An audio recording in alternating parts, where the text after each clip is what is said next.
The alien princess general came to me and whispered, "Father always talks about you and praises you."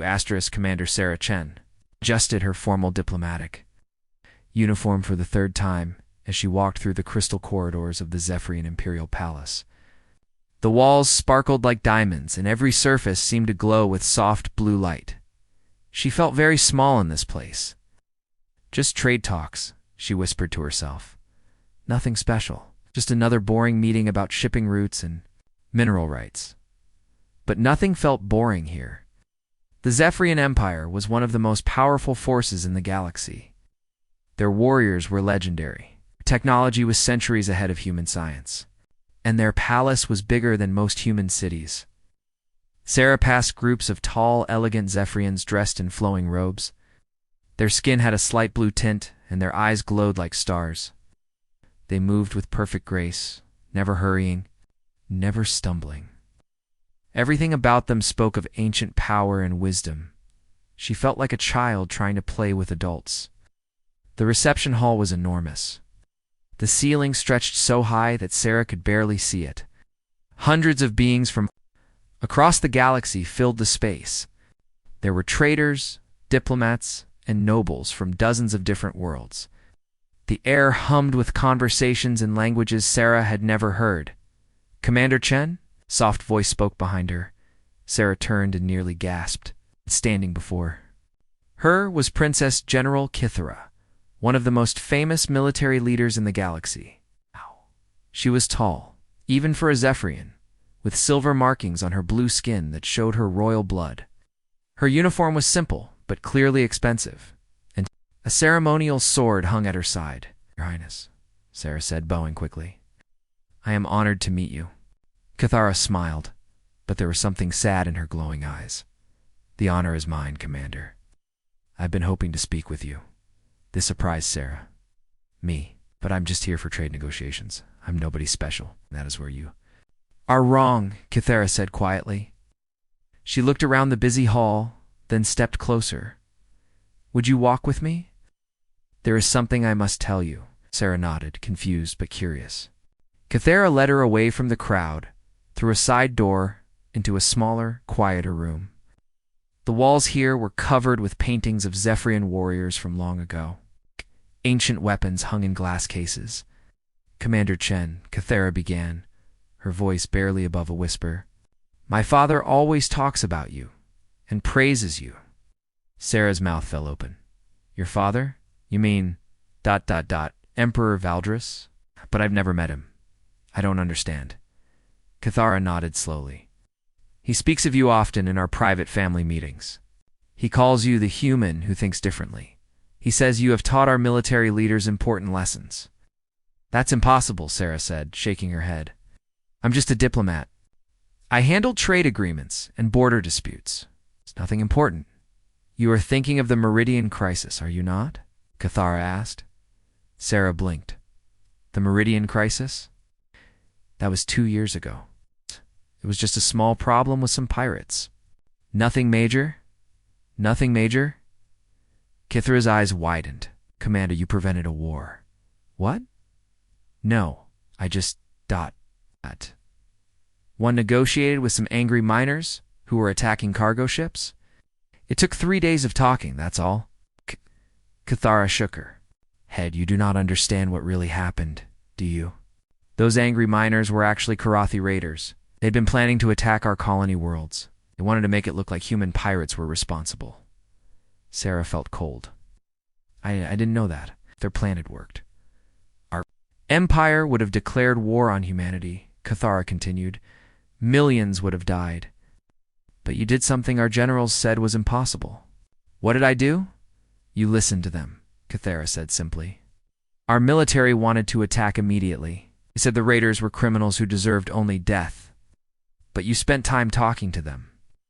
You learned about their families, their struggles, their fears. You found out why they were really angry."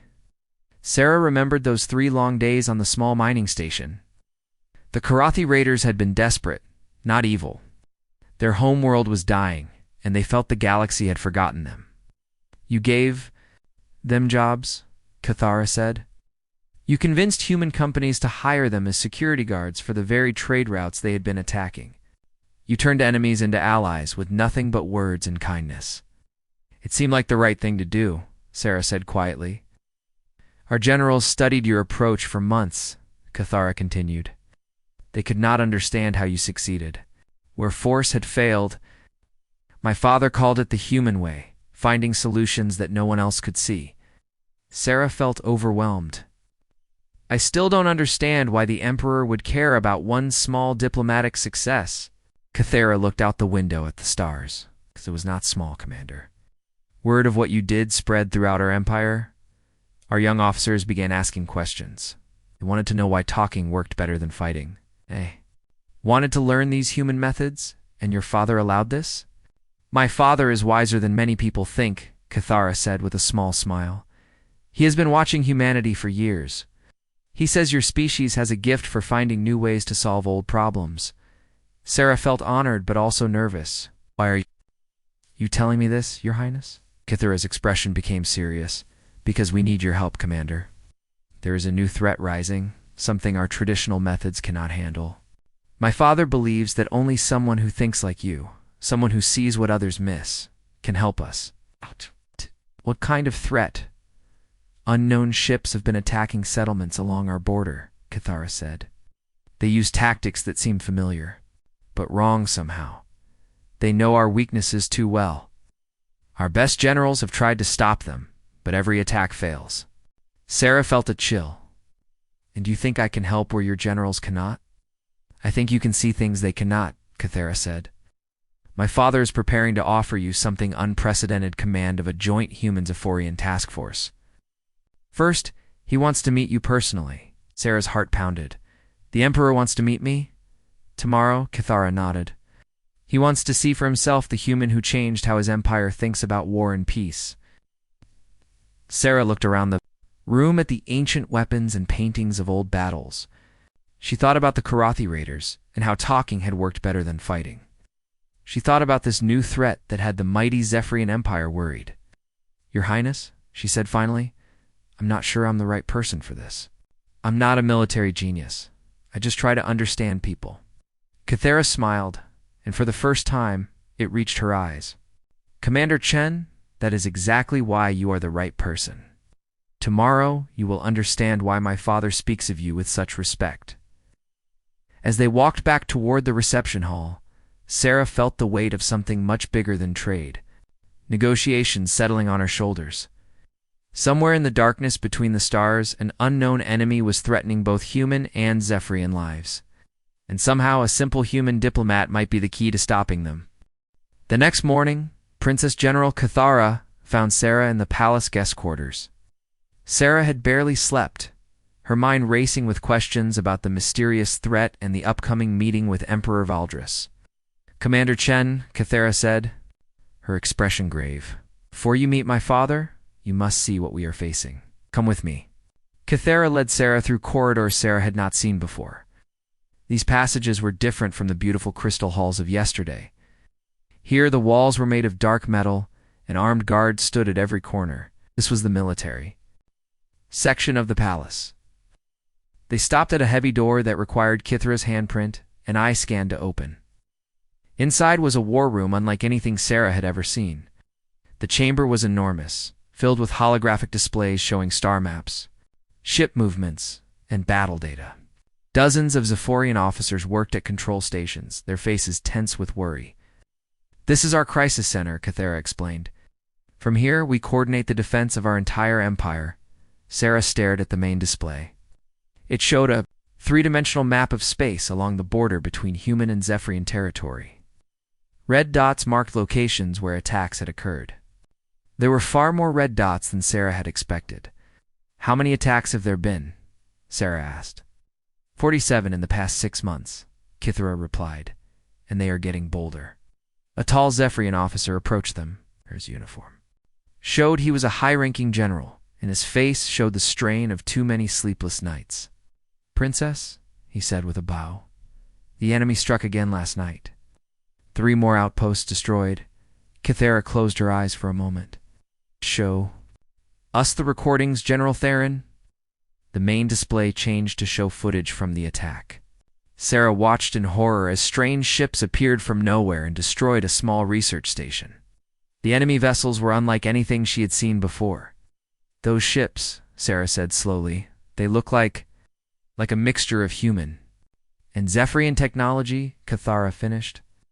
"Yes, that is what makes this enemy so dangerous." General Theron activated another display. "Watch their attack pattern, Commander Chen. Tell us what you see." Sarah studied the footage carefully. The enemy ships moved with the precision and discipline of Zephyrian military tactics. But their approach was different, more creative, more willing to take risks. It reminded her of human battle strategies. "They know both fighting styles," Sarah said. "Whoever is commanding these ships understands how both humans and Zephyrians think about war." "Exactly," Cathara said. "Use our own strengths against us. When we attack with honor and tradition, they respond like humans unpredictably.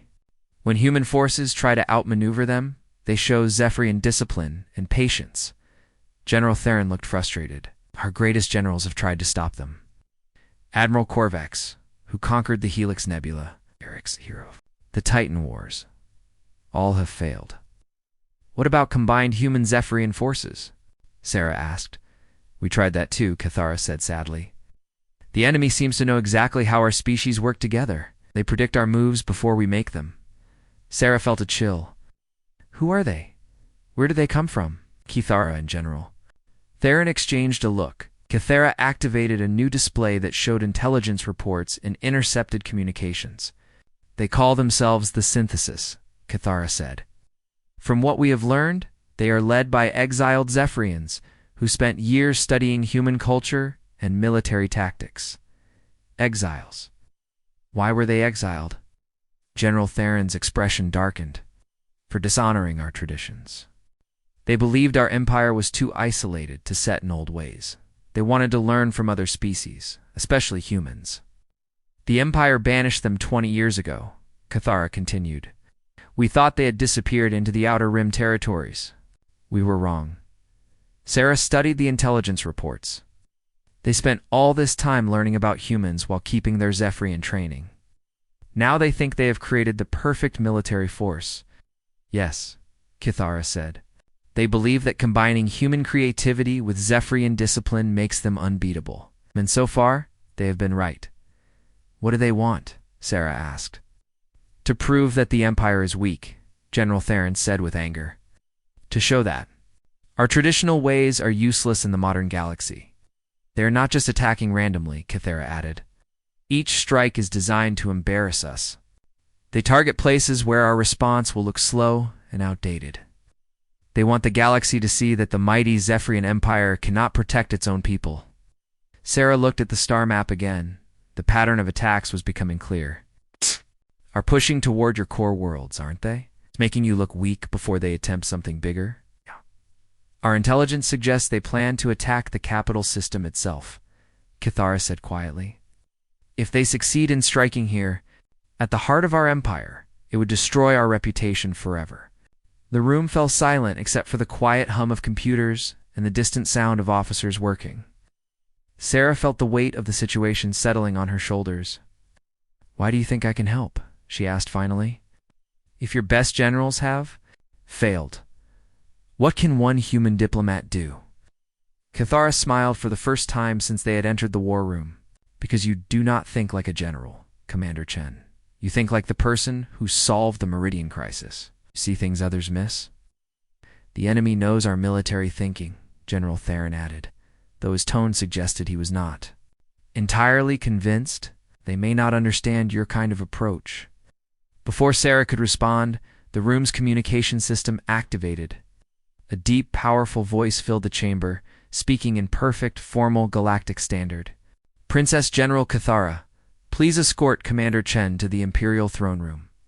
The Emperor wishes to speak with her immediately." Sarah felt her heart skip. Even through the speakers, Emperor Valdris's voice carried absolute authority. "Father rarely summons anyone to the throne room," Cathara whispered. "He must be more concerned about this threat than I realized." As they left the war room, General Theron called after them. "Princess, The latest intelligence reports suggest the synthesis is preparing for a major offensive. We may only have days before they strike. Walking through the crystal corridors toward the most important meeting of her life, Sarah tried to calm her racing thoughts. An ancient enemy that combined the best of human and Zephyrian warfare. An empire that had run out of traditional solutions. And an emperor who somehow believed that one simple human diplomat might be the key to saving them all. Kythera, Sarah said as they approached the massive doors of the throne room. What if your father is wrong about me? What if I cannot help? The princess general stopped and looked at Sarah with those glowing eyes. Then we will all learn together what it means to face an enemy that knows us better than we know ourselves. The throne room doors began to open, revealing a chamber so vast and magnificent that Sarah's breath caught in her throat. In that enormous space, the most powerful being in the Zephyrian Empire was waiting to meet her. The imperial throne room was the largest space Sarah had ever seen. The ceiling disappeared into darkness high above, and columns of pure crystal stretched up like frozen waterfalls. At the far end, on a platform that seemed to float in the air, sat Emperor Valdris. Sarah had expected someone terrifying and distant. Instead, she saw a tall Zephyrian, with kind eyes and silver hair that showed his great age. His robes were simple but elegant, and he watched her approach with genuine curiosity. Commander Sarah Chen, the Emperor said, his voice echoing through the vast chamber. Welcome to my home. Sarah bowed deeply. Your Imperial Majesty, I am honored beyond words. Please sit. Emperor Valdris gestured to a chair that appeared. Beside his throne, we have much to discuss and little time to do it.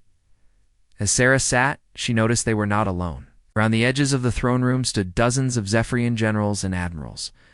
Their uniforms were covered with medals and honors from countless battles. They watched Sarah with expressions ranging from curiosity to doubt. I've been looking forward to meeting you for 2 years, the Emperor said. Ever since the Meridian incident, Your Majesty, I still do not understand why that small event matters so much, Sarah said honestly. Emperor Valdris smiled. 'Cause it showed me something I had never seen before. A human solving a problem not through force or cleverness, but through understanding. He paused. Tell me, Commander, what do you know about the Battle of Crimson Falls? Sarah searched her memory. It was a famous Zephyrian victory from 500 years ago, I think. Your forces defeated a much larger enemy fleet, correct? It is taught in our military academies as the perfect example of Zephyrian strategy. Honor, discipline, and overwhelming force. The Emperor stood and walked to a large holographic projector in the center of the room. But there is another battle, scenario that we have never solved. It has puzzled our greatest minds for centuries. The hologram activated, showing a complex star system with planets, asteroid fields, and 2 opposing fleets. One fleet was small, but well-positioned. The other was enormous, and clearly superior in every way. This is the Kethmoran scenario, Emperor Valdris explained. It is based on a real battle where a tiny defensive force held off an invading army for 6 months before finally being destroyed. Our military schools use it as an impossible challenge. Sarah studied the holographic display. The defending force was trapped in the system with no escape route. The attacking force had 10 times as many ships and could attack from multiple directions. The challenge is simple, the Emperor continued. Command the defending force and find a way to win. One of the generals stepped forward. Your Majesty, with respect, this human has no military training. How can she succeed where our best strategists have failed? Emperor Valdris raised a hand for silence. That is exactly why I want to see what she will do, Admiral Corvex turned to Sarah. Commander, you have access to the same resources. Our generals use the same ships, the same weapons, the same information. What is your strategy? Sarah felt all eyes in the room watching her. She walked around the holographic display, studying it from every angle. The Zephyrian approach would be to fight with honor. Meet the enemy head-on, and try to inflict maximum damage before being defeated. Every previous attempt had focused on tactical brilliance and heroic last stands. But Sarah was thinking about the Korathi Raiders. She was thinking about understanding instead of fighting. Your Majesty, she said slowly, may I ask questions about the enemy force? Of course. Why are they attacking the system? What do they want? Several generals looked confused. Commander, this is a military exercise. The enemy wants to win, obviously. But in the real battle this was based on, Sarah continued, the attackers must have had a reason. No one sends a massive fleet somewhere without a purpose. Emperor Valdris's eyes brightened with interest. The historical records say the enemy was seeking to capture the system's rare mineral deposits and the defending force. Why didn't they evacuate? The system contained their civilization's most sacred religious sites. They chose death before abandoning them. Sarah nodded and turned back to the hologram. She began entering commands, but instead of positioning ships for battle, she did something that made the generals gasp. She sent a communication to the enemy fleet. Commander Chen, Admiral Korvek said sharply, "This is not a negotiation exercise. This is warfare." Admiral Sarah replied, "Warfare is often about more than just fighting." In the simulation, she opened negotiations with the enemy commander. She offered to share the mineral rights in exchange for leaving the religious sites untouched. When the enemy refused, she made a different offer. What if we told them the minerals would be worthless if they destroyed the religious sites? She asked the emperor. Explain. Sarah highlighted certain areas on the holographic map. These sacred sites are built on top of the main mineral deposits. If the enemy attacks and damages them, the resulting explosions will contaminate the entire system. They will get nothing. That is not true, one general protested. But they don't know that, Sarah said. And if I can make them believe it, ... she continued her simulation. Through careful negotiation and deliberate misinformation, she convinced the enemy fleet that any attack would destroy the very resources they sought. She then offered a compromise. The defending force would evacuate the military installations but keep guardians at the religious sites to prevent accidental contamination. The enemy, believing they would get the minerals without a costly battle, agreed. But Sarah wasn't finished. While the main enemy fleet moved to secure the evacuated installations, she had the defending forces hidden in the asteroid fields launch a surprise attack on the enemy's supply ships. Without supplies, the massive invasion fleet was forced to retreat. The room fell completely silent. Possible, Admiral Korvex whispered. Emperor Valdris stared at the holographic display, where Sarah's defending force now controlled the entire system. In 600 years, no one has even come close to achieving victory in this scenario. It wasn't really about military tactics, Sarah explained. It was about understanding what the enemy truly wanted and finding a way to make fighting counterproductive. For them, you turned their strength into weakness, another general said, amazement in his voice. She made them defeat themselves, Emperor Valdris said quietly. Extraordinary. Suddenly alarms began blaring throughout the throne room. The holographic display switched from the training scenario to real-time military reports. Red warnings flashed across the screen. Your Majesty, General Theron burst into the throne room. The synthesis fleet has launched a massive attack on the outer defense stations. They're moving toward the capital system. Princess General Kethera appeared beside her father. All our border defenses are falling. They'll be here within hours. Emperor Valdris looked at Sarah, then at his daughter. It appears your test has become reality, Commander Chen. The enemy you must face is not a simulation. Sarah felt her heart pounding. Your Majesty, I'm not qualified to command a real military force. You just proved that qualification comes in many forms, the Emperor said firmly. I am placing you in joint command with Princess General Kethera. Use whatever methods you think best. Admiral Korvek stepped forward. Your Majesty, surely you cannot mean to put an untrained human in charge of our defense? Emperor Valdris silenced him with a look. Admiral, our trained commanders have failed against this enemy. Perhaps it is time to try something different. He turned to Sarah. Commander Chen, I am giving you authority to command both Zephyrian and human forces as you see fit. Stop this threat by whatever means you think best. As the alarms continued to sound and military reports flooded in, Sarah realized that her quiet life as a trade negotiator was over. The greatest military challenge in Zephyrian history was rushing toward them, and somehow she was now responsible for stopping it. Cathara, she said, surprised by the steadiness in her own voice. Show me everything we know about the enemy, Commander. If I'm going to beat them, I need to understand them first. The real battle was about to begin. The command bridge of the Zephyrian flagship Starfire buzzed with urgent activity.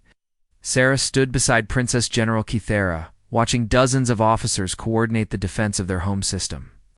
Through the massive viewing screen she could see the combined human Zephyrian fleet spreading out in defensive positions. Enemy fleet detected at the system's edge, reported the sensor officer. 200 ships, moving in perfect formation. Sarah felt her stomach tighten.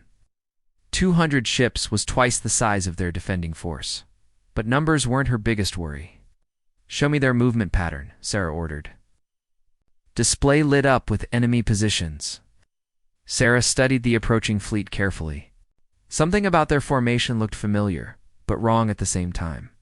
They're using the Corvin battle formation, Admiral Corvix observed from his station, a classic Zephyrian strategy. But look how they're adapting it, Sarah pointed. Out. See how the wing formations keep shifting? That's human-style flexibility. Kythera nodded grimly. They truly have combined our approaches. This will not be easy. Incoming communication from the enemy flagship, the communications officer announced. Put it on screen, Kythera ordered.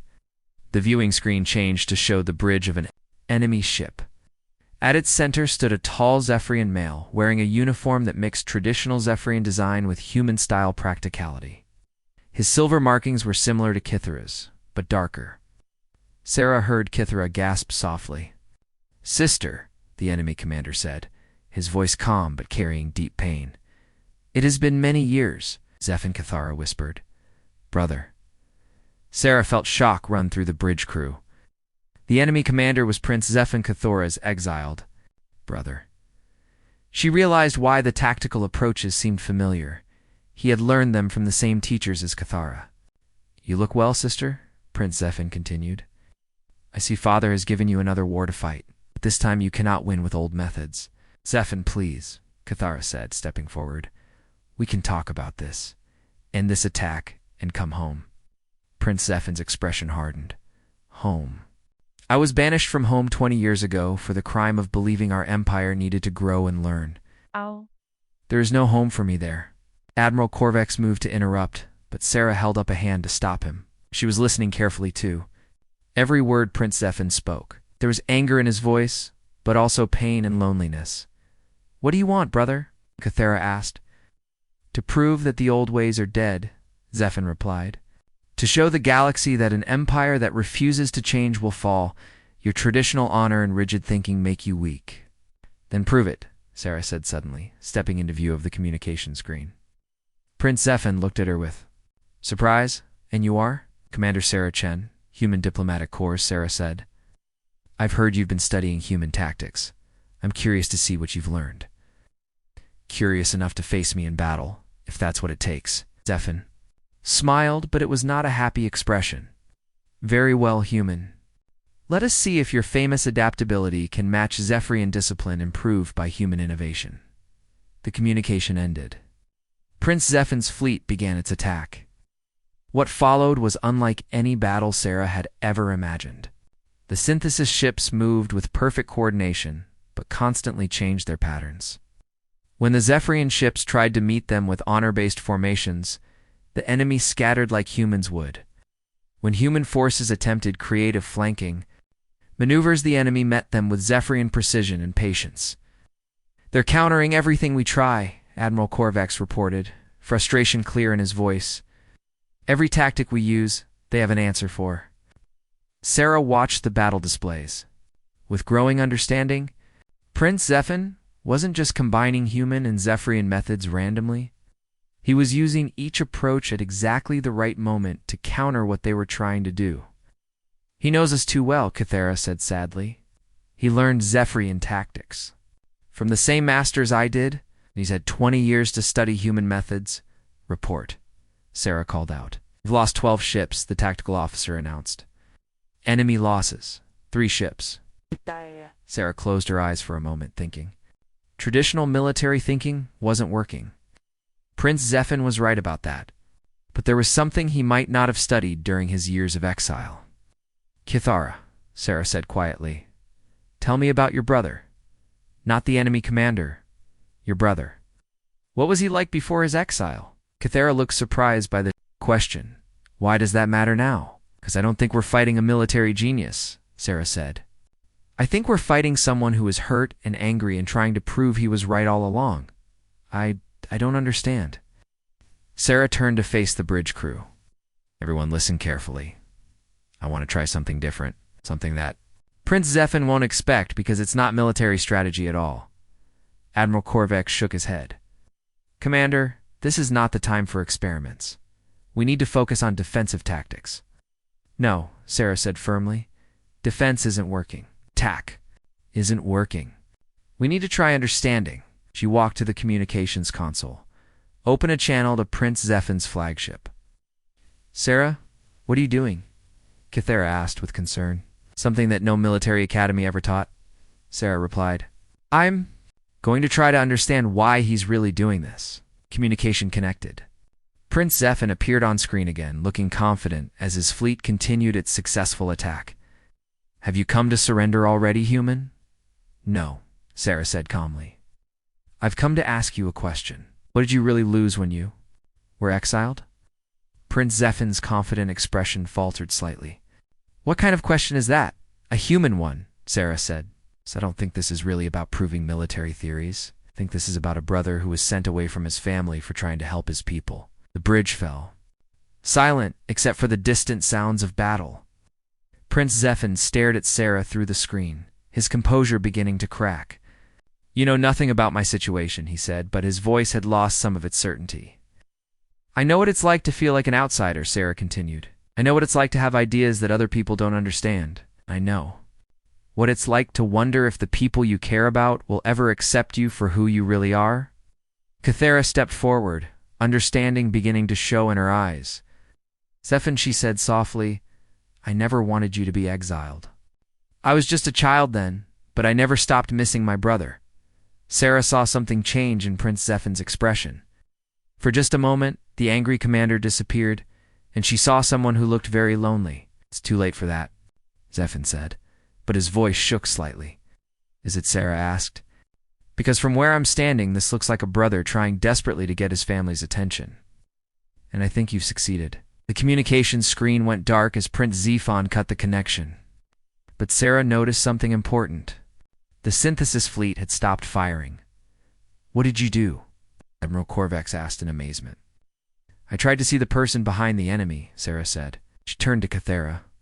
The question now is, are you willing to talk to your brother instead of fighting him? Before Kithara could answer, alarms began sounding again. But this time, they weren't warning of attacks. They were announcing an incoming message. It's Prince Zephin, the communications officer reported. He's requesting a private conversation with Princess General Kithara. Sarah smiled for the first time since the battle began. Sometimes the most powerful weapon wasn't strategy or strength. Sometimes it was simply being willing to understand. The private communication chamber on the Starfire was small and quiet. Princess General Kithara sat alone, waiting for the most important conversation of her life. Sarah had insisted that the siblings talk without anyone else listening, even her sister. Prince Zephin's image appeared on the private screen. Without the formal uniform and commanding presence, he looked tired and older than Kithara remembered. Svan, Kithara said softly, I've missed you every day for 20 years. Have you? There was pain in his voice. Or did you simply accept that your disgraced brother deserved his exile? Kithara felt tears in her eyes. I was only 16 when father banished you. I wanted to speak for you, but I was too young, too afraid. That has been my greatest regret. Prince Zephin was quiet for a long moment. I spent 2 decades believing no one in our family cared that I was gone. Father cared, Kithara said. He has never said so directly, but I have seen him looking at your old quarters. He kept everything exactly as you left it. Then why did he exile me for wanting our empire to learn from other species? Because he was afraid, Kithara admitted. The Council of Elders convinced him that change would weaken our traditions. But brother, times have changed. Father has been learning about other cultures, especially humans. He even invited human advisors to study our military methods. Zefin's expression shifted with surprise. Father did what? The human sitting beside me on the bridge, Commander Chen, is here because Father respects her thinking. The Kethmoran scenario yesterday, using methods no Zephyrian had ever considered. Impossible. No one has solved that scenario. She did it by understanding the enemy instead of simply trying to defeat them, Cathera explained. The same way she understood you today. Prince Zephin stared at his sister through the screen. What are you saying? I'm saying that you were right, brother. Our empire did need to change and grow. But destroying us will not prove your point. Coming home and helping us change properly will? Sarah watched from the main bridge as the two fleets remained motionless in space. No shots were being fired. Both human and Zephyrian officers watched the tactical displays with amazement. How long will they talk? Admiral Corvex asked. As long as it takes, Sarah replied. 20 years of separation and pain cannot be healed in a few minutes. Emperor. Valdris appeared on the bridge communication screen. Commander Chen, what is happening? Our sensors show both fleets have stopped fighting. Your Majesty, your children are talking to each other, Sarah said simply. The Emperor's eyes widened. Zephin agreed to speak with Cathera. Sometimes people just need to know that someone understands their pain, Sarah explained. Prince. Zephin wasn't really trying to destroy the Empire. He was trying to prove that his ideas had value. And now? Now he has the chance to prove it by helping instead of fighting. An hour passed before Cathara emerged from the communication chamber. Her eyes were red from crying, but she was smiling. Sarah, she called out, Zephin wants to speak with you. Sarah entered the private chamber and found Prince Zephin waiting on the screen. He looked different now, calmer, more hopeful.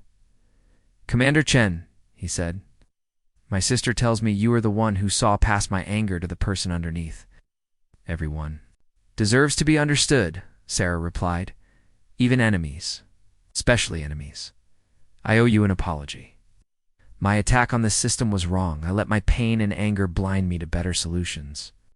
What you need to do now is decide what kind of future you want to build, Sarah said. Your people, the synthesis, have incredible skills. Instead of using them to destroy, why not use them to create something better? Prince Zephin nodded slowly. What did you have in mind? Sarah smiled. Your father has been looking for ways to modernize the empire while preserving its values. You have 20 years of experience learning from other cultures. Sounds like a perfect combination to me. 2 hours later, both fleets had moved into peaceful formation around the capital planet. Prince Zephin's ship docked with the Starfire, and for the first time in 20 years, the royal siblings stood in the same room. The reunion was emotional. Emperor Valdris himself came aboard to see his son, and Sarah watched as a family that had been broken by fear and misunderstanding slowly began to heal. Commander Chen, Emperor Valdris said later, as they stood in the observation deck watching the mixed fleet of ships, you have given us something more valuable than military victory. You have given us hope for a better future. Your Majesty, I just help people talk to each other, as the Emperor said with a gentle smile. That is exactly why your species amazes us. You have turned communication into an art form. Prince Zephin approached them, now wearing a modified Zephyrian uniform that included symbols from several different cultures. Father, I have a proposal, he said. The synthesis has learned much about combining different approaches to problem solving. With your permission, I would like to establish a new academy where Zephyrian youth can study alongside students from other species. Emperor Valdris looked at his son with pride. That sounds like exactly what our empire needs. I have learned something from Commander Chen, Prince Zephin continued. The best solutions often come not from choosing between different approaches, but from understanding how they can work together.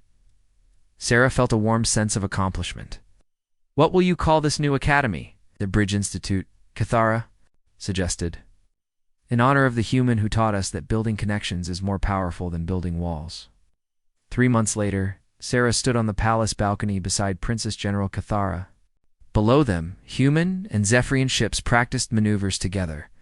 Using tactics that combined the best of both species' approaches, Prince Zephin's academy had enrolled its first students. And young beings from across the galaxy were learning to see differences as strengths rather than obstacles. "My father still talks about you," Kythera said with a smile. "But now, so does the entire galaxy." "What does he say?" we asked. "That you taught us the most important lesson of all. That understanding someone is the first step to working with them instead of against them." Sarah watched a group of human and Zephyrian cadets training together in the courtyard below. They moved with a grace that was purely Zephyrian and a creativity that was purely human. Together, they had created something neither species could have achieved alone. "You know what I think?" Sarah said to Kythera. "What?" "I think this is just the beginning. If two species can learn to combine their strengths while keeping their unique qualities, imagine what we could accomplish with 3 species, or 10, or 100. Kythera nodded, her eyes bright with possibility. The galaxy is about to become a much more interesting place. As the twin suns set over the Zephyrian capital, Sarah felt proud of what humanity could contribute to the universe, not just technology or military might, but something far more valuable: the ability to see the person behind the enemy, the hope behind the anger, and the potential for cooperation where others saw only conflict. Had become a galaxy-wide conversation about the power of understanding. And for Sarah, that was the greatest victory of all.